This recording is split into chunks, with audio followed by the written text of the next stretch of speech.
approaches the concept of Tawheed or oneness of Allah subhanahu wa ta'ala is not very philosophical, it's not scientific, but it's more of like a process, like deductive reasoning. It's a very elementary approach, like the way you teach like a child Tawheed. So the Quran says like to look around. It comes in Surah Al-Ghashiyah.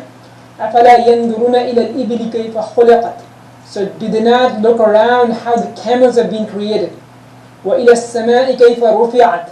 So how the sky has been raised. وَإِلَى الْجِبَالِ كَيْفَ نُصِبَتْ. So how the mountains have been erected. وَإِلَى الْأَرْضِ كَيْفَ سُطِحَتْ. So how the earth has been spread out. And it comes in Surah Mulk, هُوَ الَّذِي جَعَلَ لَكُمُ الْأَرْضَ ضَلُولًا فَامْشُوا فِي مَنَاكِبِهَا وَكُلُوا مِنْ رِزْقِهِ وَإِلَيْهِ النُّشُورُ. So He's the one, so referring to Allah subhanahu wa ta'ala, who has created the earth for you and He made it tame for you, made it obedient to you. So you can walk on the earth, you can trample on the earth, and you can walk among the slopes to the mountains, and you can eat from His provision. وَكُلُوا مِنْ رِزْقِهِ and وَإِلَيْهِ النُّشُورُ. And in the end, you'll be returning back to Allah subhanahu wa ta'ala. So this is the kind of the way the Quran approaches Tawheed, is to look around, see what's going on, and then that will lead you. All these are signs, and these signs will lead you to Allah subhanahu wa ta'ala. So the ayah starts with وَآيَةٌ لَهُمْ. So ayah is commonly translated as a sign. But it's not just a sign, it's a sign that is very obvious. It's glaring, it's unavoidable. And it's hard to miss, it's like right on your face. It's that kind of a sign. It's like a sign on a highway, so like I-94 towards Milwaukee. So it's like that kind of a sign, and it's hard to miss, like take exit now.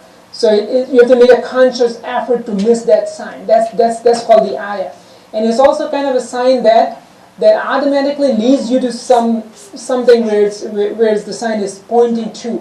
It doesn't need a conscious effort. It doesn't absorb you in the sign itself. So when it says the sign on a highway, your mind automatically starts thinking about the town it's leading to.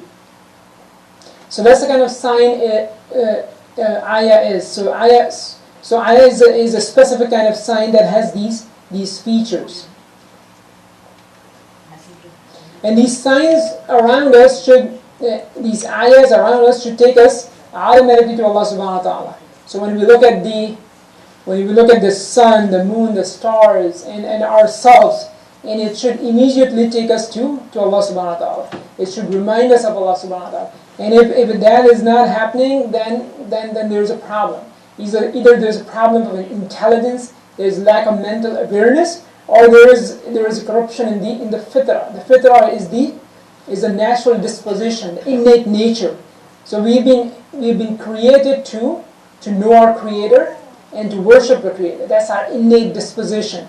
So if the fitrah has been corrupted, or there's lack of intelligence, only then these signs would not do anything. And the purpose of these signs is to take us to Allah subhanahu wa ta'ala. So the Arab Bedouins in the Arab, they were very simple people, but they were also very eloquent. And when Bedouin was asked, like every da'wah has a dalil. So every proof, every claim has a proof. So what is your proof of the existence of Allah subhanahu wa ta'ala? So that the Bedouin replied that when you see like camel droppings, that remind you of like a camel. When you see like footprints, that reminds you of like a person. And when you see the earth full of trees, and then the sky full of sun, moon, the stars, and the planets, and then the ocean full of waves. So what does it remind you? It reminds you of Allah subhanahu wa ta'ala. So there is somebody who created all that, and somebody who's in charge of and regulates and controls all that. So that should be a reminder. In simple words, every sign, everything we see around us is a sign of Allah subhanahu wa ta'ala. And it comes in the Quran, وَمَا تَسْقُطُ مِنْ وَرَقَةٍ إِلَّا يَعْلَمُهَا. So not even a single leaf falls to the ground except that Allah knows it. So not even a single tree. So Allah subhanahu wa ta'ala is giving a very beautiful example. Something so small, something so insignificant like a leaf falling from a tree. So, and especially in the fall season, we would have like hundreds and thousands in our own backyards. So it's not such a small thing. Allah subhanahu wa ta'ala knows about it. Each leaf falling from a tree. And what is the objective? What is the purpose of these ayats? It's not just a show, not just to be impressed with them, but the ayats should serve as a reflection. They should serve as a reminder, like a wake-up call. So a reminder for something we already know. So as our innate nature, this comes in the Quran. So before we were brought in this world, we were in the alam al-arwah, and Allah subhanahu wa ta'ala asked us, all the souls. He asked all the souls, Alastu bi rabbikum, am I not your Lord? And we all replied, Qalu bala, indeed you are. So we've been created, this is our natural fitrah, natural disposition to turn to Allah subhanahu wa ta'ala, to believe in Him and to enslave ourselves, to worship Him. So these signs, these ayats should serve as a reminder, and a reminder to go back to Allah subhanahu wa ta'ala. So when a person heeds to this reminder, and that would and then realize the purpose of the life, and then that leads to a state of like shukr.